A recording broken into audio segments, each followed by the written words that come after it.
وہ ہمارے family doctor بھی تھے اور دوست بھی تھے، ہر وقت کا آنا جانا تھا۔ ہم نے گھر اپنا شہر سے بہت دور کھلی جگہ پہ بنایا۔ ان کو وہ جگہ اتنی پسند آئی کہ انہوں نے کہا کہ میں بھی اپنا گھر یہاں پہ بناؤں گا۔ انہوں نے وہاں پہ جگہ لی اور گھر بنانا شروع کر دیا۔ ہمارا آنا جانا تھا۔ ابھی وہ گھر بنوا رہے تھے تو میں ان کے گھر گئی تو انہوں نے گراج جو بنوایا تھا وہ توڑوا کے دوبارہ بنا رہے تھے۔ میں نے کہا یہ آپ نے کیا کیا؟ کہنے لگے بھابھی جی آج تو یہ میں اپنی پسند کا بنا رہا ہوں، کل کلاں کو میرا کوئی بیٹا شرابی کبابی بنتا ہے، مجھے گھر سے ہی نکال دے۔ اب جتنی دیر میں نے رہنا ہے تو اپنی مرضی سے تو رہ سکتا ہوں۔ پھر انہوں نے کیا کیا، گھر کے پیچھے جھگیاں تھیں، انہوں نے جھگیوں کو خالی کروایا، اس سارے ایریا کو بھی اپنے گھر میں شامل کر لیا۔ جب گھر میں سیٹ ہو گئے تو انہوں نے اپنی بیٹی کی شادی جو ہے وہ اس کی تیاری شروع کی۔ پتہ یہ چلا کہ وہ اپنے بھانجے سے اپنی بیٹی کی شادی کرنا چاہتے ہیں، لیکن ان کی بیگم جو ہے وہ ایسا نہیں چاہتی تھی، لیکن انہوں نے کہا کہ نہیں میں نے کرنی ہے تو اپنے بھانجے سے کرنی ہے۔ چلے میں ان کے گھر گئی، مبارکباد دینے کے لیے گئی۔ ان کا بیٹا جو تھا وہ حسن ابدال میں اس نے داخلہ لینا تھا، وہ کھڑا ہو کے، یہ بیڈ پہ لیٹے ہوئے تھے، وہ کھڑا ہو کے ان سے پڑھ رہا تھا۔ جب میں جا کے بیٹھی تو انہوں نے بیٹے کو بالکل نہیں کہا کہ تم جاؤ ہم بات کر لیں، وہ وہیں پہ کہتے تم یہیں کھڑے رہو۔ ہم لوگ تقریباً 1 گھنٹہ وہاں بیٹھے، لیکن وہ بچے کو آرڈر نہیں تھا کہ وہ وہاں سے چلا جائے یا وہاں پہ بیٹھ جائے۔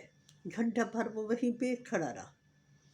اب یہ ہے کہ یہ جو اس بات کو اب بہت دیر گزر چکی، ہم لوگ جو ہیں وہ وہاں سے میری ٹرانسفر ہو گئی، شہر چھوڑ کے آ گئے۔ میری ایک اسٹوڈنٹ جو ہے وہ ان کے رشتہ دار تھی، جب وہ مجھے ملی تو میں نے ان سے پوچھا کہ ڈاکٹر صاحب کا کیا حال ہے؟ کہنے لگے کہ ڈاکٹر صاحب جو ہے وہ اپنی بیٹی کے پاس ہے۔ میں نے کہا بیٹی کیسی ہے؟ کہتی بیٹی کو تو طلاق ہو گئی تھی، ایک اس کا بیٹا ہے لیکن وہ اپنے گھر میں نہیں رہ سکی، اس کی پھپھو نے اس کے ساتھ اچھا سلوک نہیں کیا تو وہ واپس میکے آ گئی ہے، تو اب وہ جو ہے ڈاکٹر صاحب جو ہے وہ اس کے ساتھ رہتے ہیں۔ میں نے کہا کہ گھر میں؟ کہتے گھر میں تو کوئی نہیں، گھر تو بالکل خالی ہے، ایک بیٹے کی بہت بڑے آفیسر کی بیٹی سے شادی ہوئی، وہ اپنے سسرال چلا گیا ہے، یہ جو چھوٹا بیٹا تھا اس نے کہا کہ میں نے شادی نہیں کرنی، اور ایک اور جو بیٹا تھا وہ کینیڈا چلا گیا۔ ان ساری باتوں سے میں نے یہ نتیجہ نکالا کہ ایک تو یہ ہے کہ کبھی بھی بچے پہ سختی نہ کریں، بچے کو اپنا دوست سمجھیں، بچے سے مشورہ کیا کریں، اس کو ریلیکس رکھیں۔ دوسری بات یہ ہے کہ کبھی بھی بد دعا، جھگیوں میں رہنے والوں کی بد دعا جو ہے وہ کبھی نہ لیں، یہ جو ہے یہ کبھی چین جو ہے وہ نہیں رہنے دیتی۔